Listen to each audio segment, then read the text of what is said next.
What's up guys, this is Baking with Dan. New Year's is this week, so I wanted to share with you guys one of my favorite recipes for celebration cake, and that is my buttermilk confetti cake. So my favorite confetti cake starts with a buttermilk based vanilla butter cake. It has a really tender texture, it has a melt in your mouth crumb. I just love it, and it's perfect because it holds rainbow sprinkles so perfectly when the cake bakes. So the key to making this cake so wonderful and have such a delicious, amazing texture is having all of the ingredients at room temperature. Add my eggs to my buttermilk.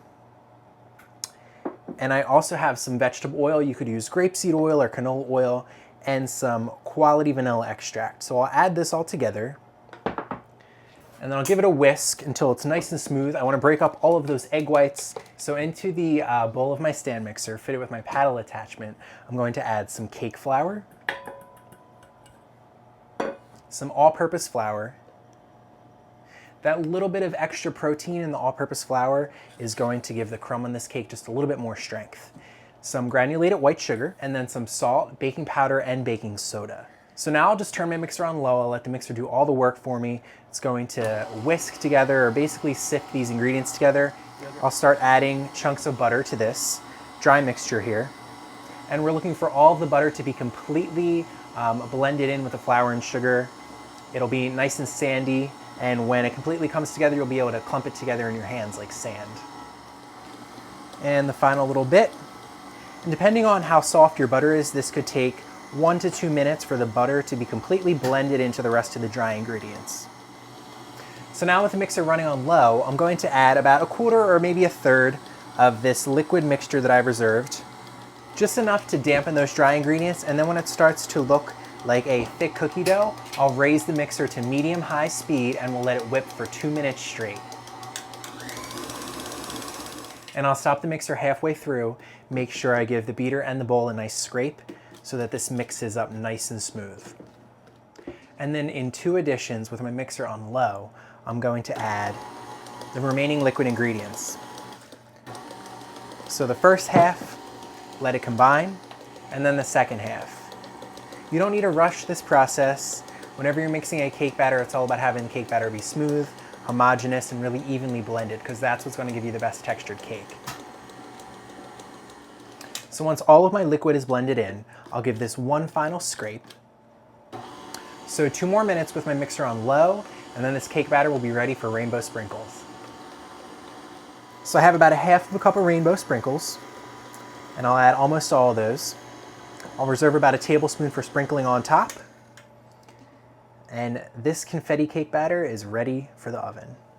So I'm baking my confetti cake in a 1/2 sheet pan. So I have a 1/2 sheet pan that I've sprayed with non-stick baking spray, and then I've lined it with parchment and sprayed it again. And I have 2 flour nails in the center of my pan just to help this cake bake nice and evenly.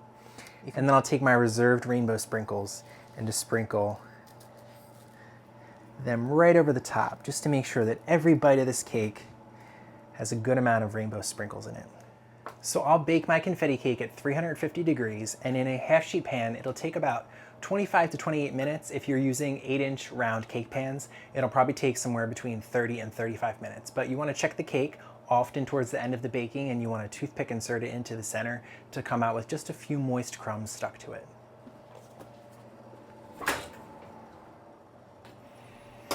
So just a couple of crumbs stuck to my toothpick. I know this cake is perfectly baked. I'm gonna let it cool for about 10 to 15 minutes, and then I'll turn it out onto a cooling tray. So my cake is cooled. I turned it out onto a cooling rack, and I'll peel back my parchment, pull out my flour nails,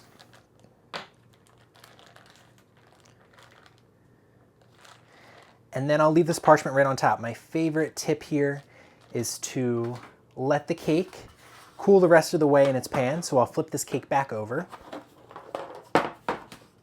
And now, to ensure that my cake stays nice and moist and has just the perfect crumb, I'm going to wrap the cake while it's still warm. And that's going to trap in all of the condensation that is leaving the cake as steam. All that moisture that would just evaporate as the cake cools is going to stay in the cake, and our cake will be moister and it will stay fresher longer. So I will just let this cool completely, then I'll chill it for a couple of hours before I frost it. So to get the recipe for my favorite confetti cake, just look in the description box below. I'll put the link to my blog. And don't forget to subscribe to my YouTube channel for more amazing bakery style recipes and cake art tutorials. I hope you guys enjoyed this video. Until next time, happy baking and stay sweet.